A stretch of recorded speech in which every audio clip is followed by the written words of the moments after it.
Hello experience, welcome to my YouTube channel online learning with Riju. তো আজকে WBP lady কনস্টেবলের main exam হয়ে গেল এবং মেন এক্সামের যে জিকে পোর্শনের কোয়েশ্চানগুলোর জেনুইন অ্যান্সার কি নিয়ে তোমাদের কাছে হাজির হয়েছি। তো এই কোয়েশ্চানগুলো তোমরা দেখে নাও কার কত স্কোর হচ্ছে। তো ফার্স্ট কোয়েশ্চান দেখো, বায়ুমণ্ডলের সর্বনিম্ন স্তরটির নাম কি? বায়ুমণ্ডলের সর্বনিম্ন স্তর হচ্ছে ট্রোপোস্ফিয়ার, এবং স্তরগুলো মনে রাখার জন্য একটা ট্রিক্স আছে, trust me in the exam. যদি ট্রিক্সগুলো তুমি জানতে চাও তো পরবর্তী ক্ষেত্রে আমি সেই ট্রিক্সের ভিডিও কিন্তু আপলোড করে দেব। তো বায়ুমণ্ডলের সর্বনিম্ন স্তর হচ্ছে ট্রোপোস্ফিয়ার, ঠিক আছে। এটাকে ক্ষুদ্র মণ্ডলও বলা হয়, কারণ এখানে বৃষ্টিপাত, ঝড় ইত্যাদি সমস্ত কিছু হয়। আর স্ট্র্যাটোস্ফিয়ার, এখানে তোমার থাকে ওজোন, যেটা সংকেত হচ্ছে O3, একটা আইসোটোপ, অক্সিজেনের একটা আইসোটোপ হচ্ছে ওজোন, ঠিক আছে। আয়োনোস্ফিয়ার, এখানে কিন্তু রেডিও ওয়েভস রিফ্লেক্ট হয় এবং রেডিও ওয়েভসের যে কমিউনিকেশন সিস্টেম, সেই কমিউনিকেশন সিস্টেমের জন্য আয়োনোস্ফিয়ারটা কাজে লাগে। তো বায়ুমণ্ডলের সর্বনিম্নটা হয়ে গেল ট্রোপোস্ফিয়ার, এবং এই স্তরে কি হয়, যত উচ্চ উপরের দিকে ওঠা যায় তত কিন্তু উষ্ণতা কমতে থাকে, ঠিক আছে। নেক্সট কোয়েশ্চেন, মিজোরামের রাজধানীর নাম কি? তো মিজোরামের রাজধানী হচ্ছে Aizawl. Option C is the correct answer. Next question, দূষিত পদার্থযুক্ত ধোঁয়া ফুসফুসে তথা দেহে প্রবেশ করলে নিম্নলিখিত কোন রোগটি হয়? তো দূষিত পদার্থ যেগুলো থাকে, অনেক সময় পার্টিকেল থাকে, অনেক সময় গ্যাস থাকে। তো পার্টিকেল যেগুলো থাকে সেগুলো হচ্ছে পার্টিকুলেট ম্যাটার 10 আর পার্টিকুলেট ম্যাটার 2.5। তো 10 এবং 2.5-এর থাকে, এবং এগুলো আমাদের ক্ষতি করে। যে রোগটা হয় সেটা হচ্ছে ব্রঙ্কাইটিস। তো কারেক্ট অ্যান্সার হচ্ছে ব্রঙ্কাইটিস, ঠিক আছে, অপশান সি। ব্রঙ্কিওল আছে ওইখানে ফুসফুসের মধ্যে, সেখানে ব্রঙ্কাইটিস ইনফেকশন হয়। Next question, Somprakash. তো সোমপ্রকাশ পত্রিকাটিকে সম্পাদনা করতেন? তো এটা কারেক্ট অ্যান্সার হচ্ছে Vidyasagar, option C. Next question, Nawab Wajid Ali Shah কোন স্থানের নবাব ছিল? তো ওয়াজিদ আলী শাহ ছিল অযোধ্যা, ঠিক আছে, option C is the correct answer. Next, Gita Govinda কে রচনা করেন? এটা তো সহজ কোয়েশ্চেন অনেক। জয়দেব, কারেক্ট অ্যান্সার হচ্ছে Jayadeva, option D. Next question, সোনার রাসায়নিক চিহ্ন কি? সোনা, গোল্ডের রাসায়নিক চিহ্ন হচ্ছে AU, আর রূপা হচ্ছে AG। তো কারেক্ট অ্যান্সার হচ্ছে option B. Next question, Colosseum Rome Bethlehem dash. তো বেথেলহেম হচ্ছে এটা প্যালেস্টাইনের একটা জায়গা, ঠিক আছে, যেখানে ধরা হয় যীশু খ্রিস্টের এই জন্মস্থান, ঠিক আছে। তো option B, Bethlehem, Bethlehem, Jerusalem, Palestine, ঠিক আছে, প্যালেস্টাইন হচ্ছে এটার কারেক্ট অ্যান্সার। নেক্সট, সুপ্রিম কোর্টের বিচারপতিদের অবসর গ্রহণের বয়সসীমা কত বছর? তো সুপ্রিম কোর্টের বিচারপতিরা যে বয়সে, তো 65 বছর বয়সে কিন্তু তারা রিটায়ার্ড করেন, আর হাইকোর্টের 62 বছর। তো অপশান ডি হচ্ছে এটার কারেক্ট অ্যান্সার। আর সুপ্রিম কোর্টের বিচারপতিদের নিয়োগ করা হয় আর্টিকেল 124 অনুযায়ী। সুপ্রিম কোর্টের বিচারপতিরা নিযুক্ত হয় রাষ্ট্রপতি দ্বারা, ঠিক আছে, এবং সেক্ষেত্রে কলেজিয়াম সিস্টেমে কিন্তু নিয়োগ করা হয়।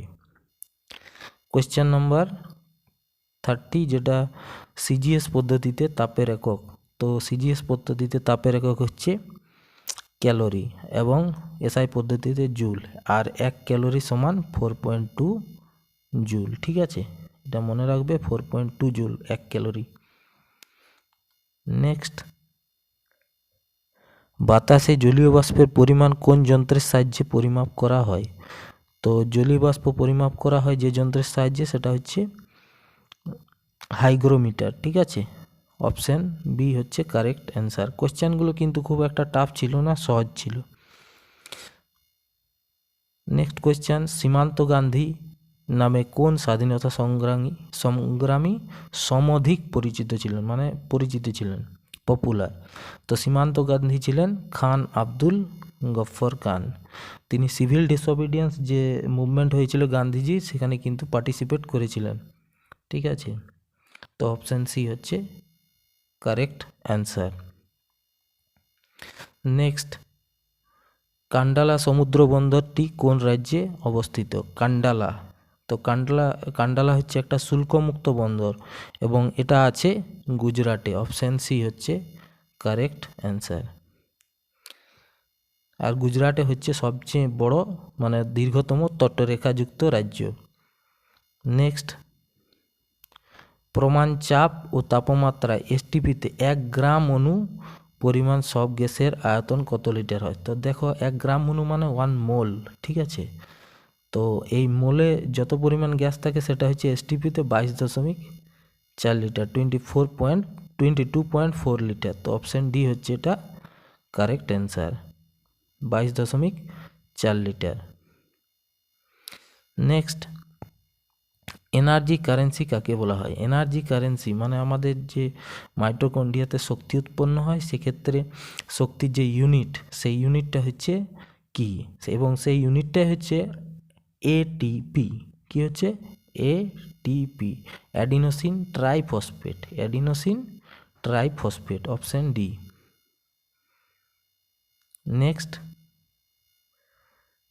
কোয়েশ্চেন, দুটি স্তূপ পর্বতের মধ্যবর্তী অংশকে কি বলা হয়? দেখো, দুটি পর্বতের মাঝখানে যে অংশটা থাকে, তো সেই অংশটা বলা হচ্ছে, এটাকে বলা হয় গ্রস্ত উপত্যকা বা যেটাকে রিফট বলা হয়। ঠিক আছে, আর রিফট তৈরি হয় সাধারণত ডাইভারজেন্ট প্লেট বাউন্ডারিতে হয়। দুটি প্লেট যখন সেপারেটেড হয়, দূরে চলে যায়, তখন কিন্তু ডাইভারজেন্ট প্লেট বাউন্ডারি এবং সেখানে কিন্তু গ্রস্ত উপত্যকা সৃষ্টি হয়। অপশান সি হলো এটার কারেক্ট অ্যান্সার, বা রিফট।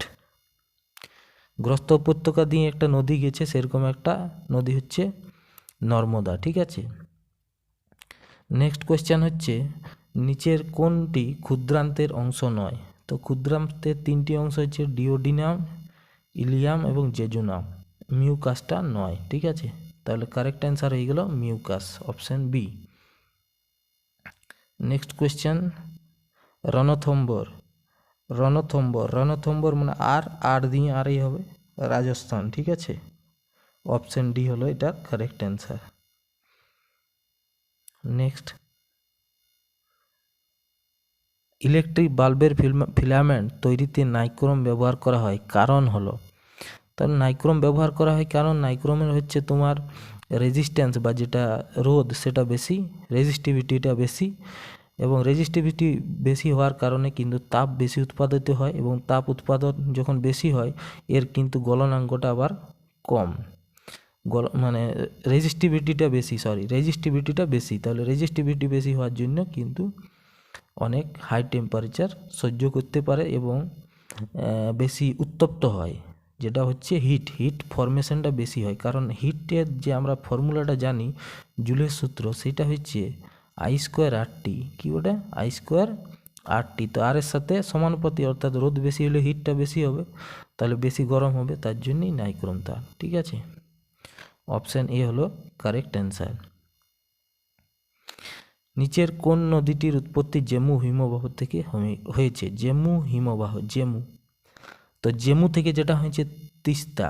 ঠিক আছে, ত্রাসের নদী। তো অপশান ডি হলো এটা কারেক্ট অ্যান্সার। তো এই কোয়েশ্চেনগুলো ছিল জিকের। ইংলিশের কোয়েশ্চেনও নিয়ে আসবো, ইংলিশের অ্যান্সার কিটাও। তো তোমাদের যদি ভিডিওটা ভালো লেগে থাকলো, অবশ্যই তোমরা লাইক করো এবং চ্যানেলটা সাবস্ক্রাইব করে যাও যদি নতুন এসেছো। Thank you for watching.